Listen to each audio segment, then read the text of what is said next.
ناظرین، اس سیریز کا آغاز ہوتا ہے جہاں سلطان عبدالحمید اپنے دربار میں سب کو جمع کرتے ہیں اور خود پوری شان و شوکت سے مزین ہو کر دربار میں آتے ہیں۔ ادھر غازی عثمان پاشا محمود پاشا کو بتاتے ہیں کہ یقین نہیں آ رہا کہ آج سلطان معظم کو حکومت کرتے ہوئے 20 سال گزر گئے ہیں۔ دربار میں سلطان کا پرجوش استقبال کیا جاتا ہے۔ دوسری طرف بیدار سلطان، جو سلطان عبدالحمید کی بیوی، اور سینحہ سلطان، جو سلطان عبدالحمید کی بہن ہیں، وہ بھی اس تقریب میں شرکت کرتی ہیں اور کھڑکی والے کمرے سے پوری تقریب کو دیکھتے ہوئے آپس میں طنزیہ گفتگو بھی کرتی ہیں، کیونکہ ان دونوں کے آپس کے تعلقات کچھ خاص اچھے نہیں ہوتے۔ ادھر محمود پاشا، جو سلطان کے داماد اور سینحہ سلطان کے شوہر ہیں، وہ اس تقریب کا آغاز اپنے وطن کے جھومر کو چوم کر کرتے ہیں۔ اس کے بعد باری باری تمام لوگ اس جھومر کو چومتے ہیں۔ یہ دیکھ کر سامنے کھڑے دوسرے ملکوں کے سفیر میں سے ایک کہتا ہے کہ کیا یہ آج بھی اس جھومر کو بوسہ دلواتے ہیں؟ دوسرا سفیر کہتا ہے کہ شکر کریں، نہیں تو پہلے سلطان تو تمام ملکوں کے سفیروں سے قدم بوسی بھی کروایا کرتے تھے۔ اس کے بعد سب مل کر سلطان کے لیے دعا کرتے ہیں اور یہ تقریب ختم ہو جاتی ہے۔ اب رات کے وقت ایک یہودی شخص کو دکھایا جاتا ہے جس کا نام ہرزل ہوتا ہے اور اس کے خواب اسرائیل بنانے کے ہوتے ہیں۔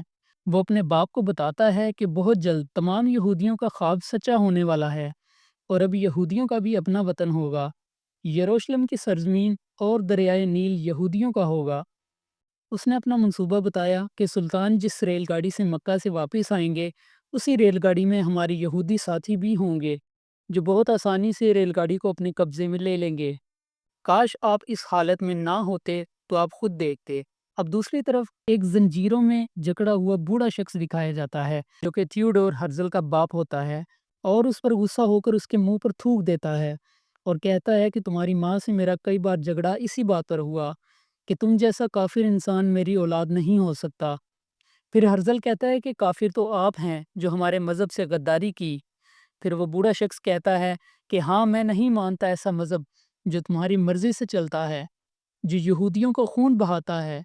صرف وحدہ لا شریک پر یقین رکھتا ہوں جو رحیم اور کریم ہے، جو والدین کی حرمت سکھاتا ہے اور جو جان نہ لینے کی تلقین کرتا ہے اور ظلم نہیں کرتا۔ یہ سنتے ہی ہرزل اپنی لالٹن اٹھا کر چلا جاتا ہے۔ پیچھے سے اس کا باپ کہتا ہے کہ تمہیں کچھ حاصل نہیں ہوگا، اللہ نے اسرائیل کا وعدہ نہیں کیا تھا۔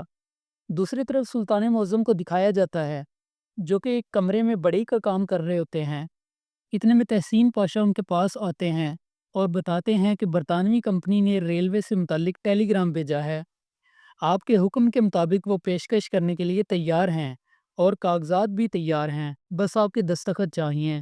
سلطان دستخط کرتے ہوئے کہتے ہیں کہ تصور کرے تحسین پاشا کہ ایک علاقے سے ٹرین میں بیٹھ کر مسلمان استنبول سے گزر کر مکہ مدینہ پہنچ کر ان مقامات کی زیارت کرے گا اور حج کی سعادت حاصل کرے گا۔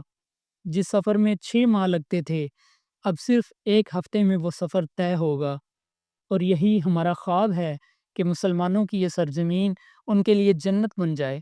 یہ کہہ کر سلطان دستخط کر دیتے ہیں اور تحسین پاشا وہاں سے چلے جاتے ہیں۔